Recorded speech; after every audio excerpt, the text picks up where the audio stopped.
What's up, guys? Jeff with Top Star Mobile Detailing, Las Vegas. Today we're going to have a little discussion about something that's not really talked about as a detailing business owner, and that is the topic of work-life balance. I know a lot of you guys see us working on some of these really high-end cars, you know, the AMGs, Ferraris, things like that, counting fat stacks of cash at the end of the day. But what we don't talk about is the daily grind that it involves to get to that level. So in today's video, we're going to be discussing work-life balance. So Jeff, man, I know that a lot of people think of you as like a workhorse, man. 7 days a week, 7 to 7. What do you do when you're not detailing? Yeah, that's a good question, because the majority of the time, like you said, I am detailing. I don't have a lot of free time available. I like to try to get into the gym as much as possible. Right now I'm getting in there maybe 4 or 5 days a week when I can. Little breaks in between the day and the gaps and things like that. Aside from that, man, I honestly just don't have that much free time to really do anything outside of that. I mean, that makes sense, but like you're single, you know, you don't have like dogs or kids. It's different with me. I have a girlfriend and 2 dogs, so I do need like at least 1 day off a week to, you know, make them happy and feel like I'm sane. But I mean, if I was in your position, I'd probably do the same thing and work 7 days a week. Yeah, I mean, I think it's normal to want to have a day or 2 off per week, and there's nothing wrong with that at all. A little bit different too when you're starting a business as a business owner anyway. I think you almost have to expect to be able to put in those hours, whether it's 6, 7 days a week. For me, it's been 7 days a week. But in the beginning stages, in the early stages anyway, that's what it takes to get off the ground, to get your business established and to get off the runway, so to speak. Now that we've been doing it for a couple of years, I'm at a point now where I've got some help. I've got Quorum. We've just brought on Anthony as well, where I'm in a position to where I'm making the money where I can start to buy back some of my time now and get a little bit more freedom in my schedule. Not just to have time off to do nothing, but to focus on the more important things in business, the more higher leverage tasks, versus being out scrubbing wheels and cleaning cars. And you know, like I said, I do enjoy that. It's therapeutic for me, but to some degree, once you're doing that for, you know, 70 to 90 hours per week, you do start to get burned out, and you want to avoid that burnout stage over time.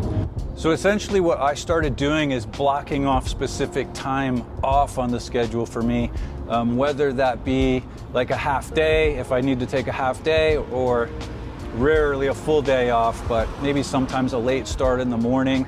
And it's not just to sit around and do nothing, like I said, it's to focus on these high leverage tasks that involve things in the business that are going to help grow and expand the business.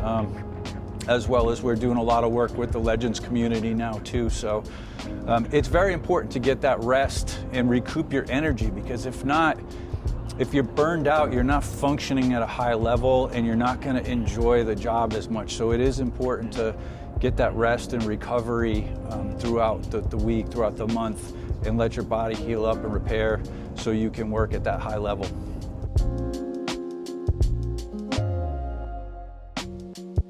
Hey guys, I just wanted to let you know that we just bought the DJI Pocket Osmo 3. So this is a completely new camera for me. So just bear with me for the next couple weeks while I learn how to use it. Super high tech. It's got 4K wide angle lenses, so I'll be able to get some better B-roll and keep the camera steady for you guys. But yeah, just wanted to let you know, bear with me. And then, hey Jeff, aside from the video today, man, what are we doing? What detail are we on?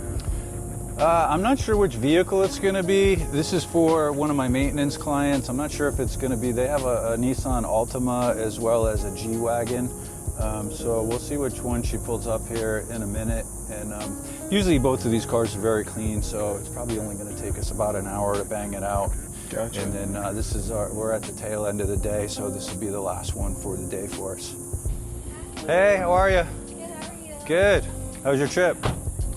It's good. Yeah? Yeah. That's good. I feel like a lot. I haven't seen you guys in a while. I know, it's been a minute, right? Yeah, sorry the other day, totally. Oh, no, it's cool. No worries. We had a bunch of other stuff going on anyway, so it worked out. Oh, okay.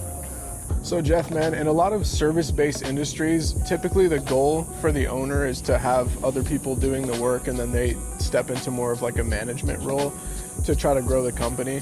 So they're not in the field all day, every day for, 10 to 20 years. Is that kind of your goal, or do you want to stick to like a 2 to 3 man operation? Like what's going through your head with that? Yeah, that's a good question. I mean, the goal is definitely not to be like grinding for 80 to 90 hours a week out here doing manual labor, scrubbing tires and washing cars. While I do still want to be in the field to some level, maybe like 40 hours a week, focusing on my like VIP clients with the really high-end cars that I enjoy doing, the Rolls Royces and Bentleys, things like that. Maybe not as much on like Altimas and stuff, but I do want to still be out here in the field because I want to keep a pulse on what's going on, and I want to have a team. Right now we've got me and Coram and Anthony, but we will be adding to the team probably over the next 6 months as we start to expand even further. And the goal is to have a team in place that I can count on, that's reliable, that doesn't sacrifice the quality of the work, because that's one thing that's very important to me. I work very hard to establish my brand and build the reputation in the marketplace. Right now, I think we're sitting at 355 five-star reviews, no negative reviews, and I'd like to keep it that way moving forward. But one of the things about bringing on other team members is not everyone is going to treat it like their own business, right? And you can't always expect them to, because essentially it's not their own business. But it's very important that as you scale, as you begin to grow and expand, that you don't sacrifice the quality of the work as well. And I think that's one of the things that happens to a lot of these businesses. They scale up, but they start to lose that quality control, and I definitely don't want that to happen in our business. So I'm putting a lot of time into the team members that I'm bringing on in training and developing, so that they're going to want to stay with the company and grow with the company, and I'm willing to invest in them and compensate them appropriately for staying on board and growing the brand and helping me expand in the market.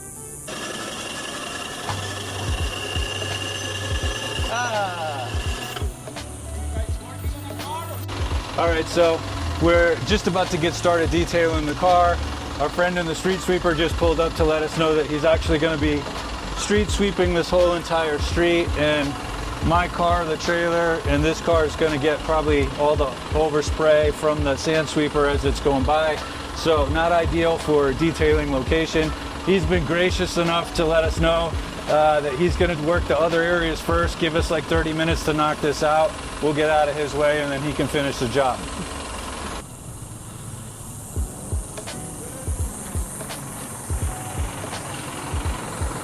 Here you go, my friend. Thank you. So Jeff, just a little bit about your background, man. I know you come from sales. You used to work for some pretty prestigious people. I know you had a really good salary. You got to live in some cool places. Would you trade that for this job? No, I mean, it was a great stepping stone for me, I think, and it gave me a lot of the skills that helped me grow my business, the marketing background, working with luxury brands. I was a director of sales for multiple organizations for these luxury brands. And I think a lot of that carried over for me into the detailing game and definitely helped out with that. What was the actual question? So the original question was, would you trade this job for that job? Would you want that back?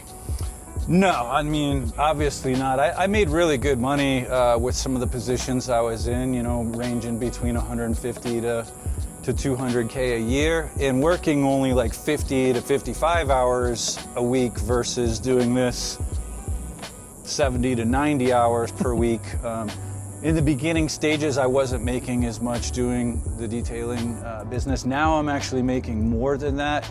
But it's not just about the money for me, really, too. It's about really having some sense of like purpose and fulfillment and the reward that comes with owning your own business, the person that you grow into as you acquire those skill sets that you need in order to successfully run a business. So I wouldn't trade this for the world, even though I work a lot more hours.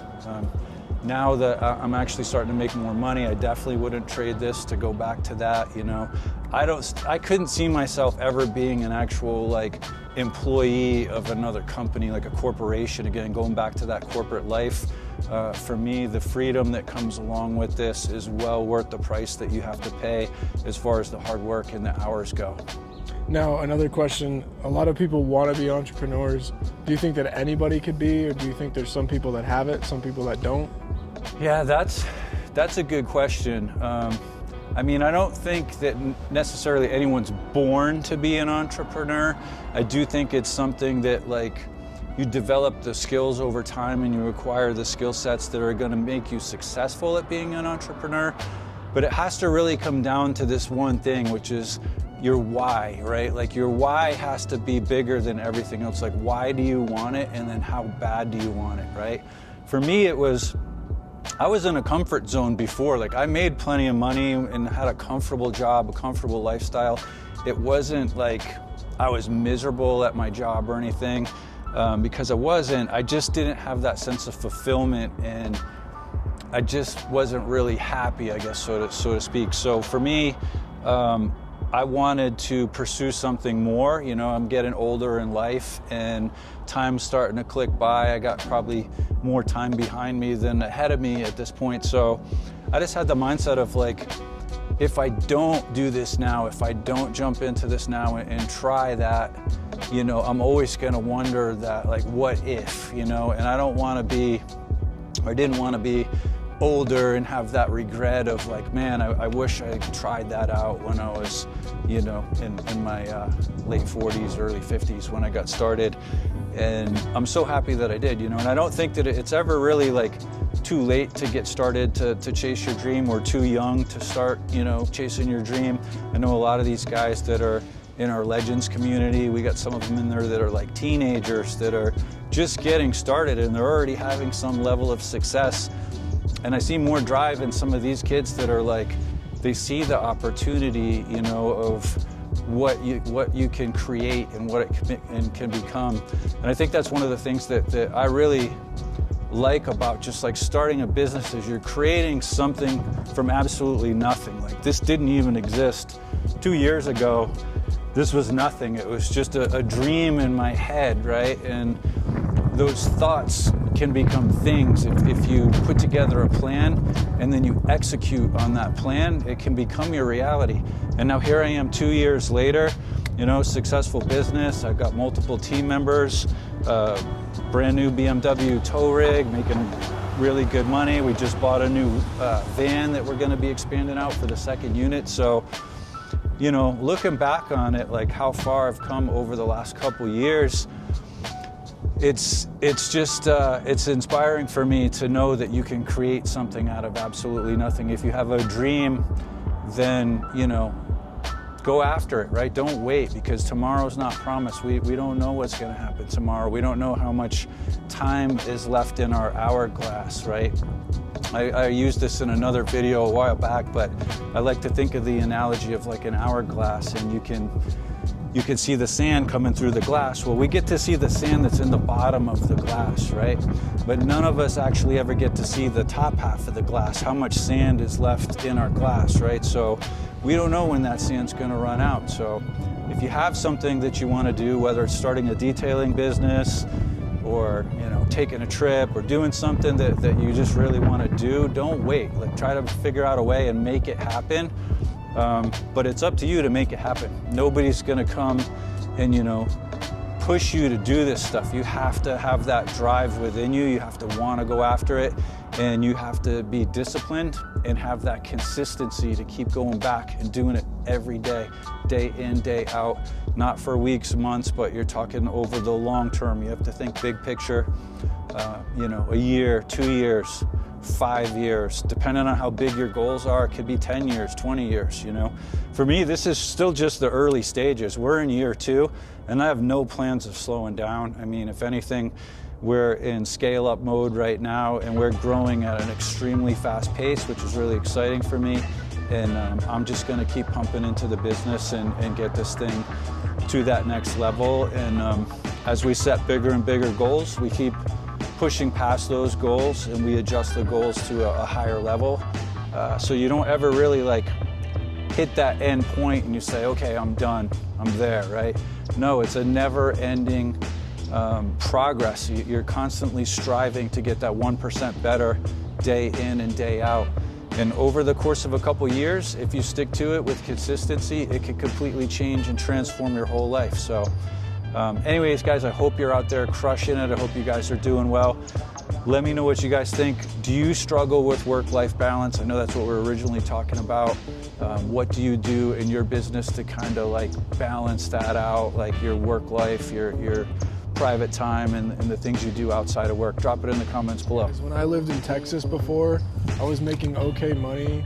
I had a couple different jobs, everything was comfortable, and I decided to move across the country to Las Vegas with a little bit of uncertainty to work for Jeff. And I've done nothing but level up mentally, physically, emotionally, financially. So if you guys want something, man, you got to be willing to give something up to chase it. So go chase it.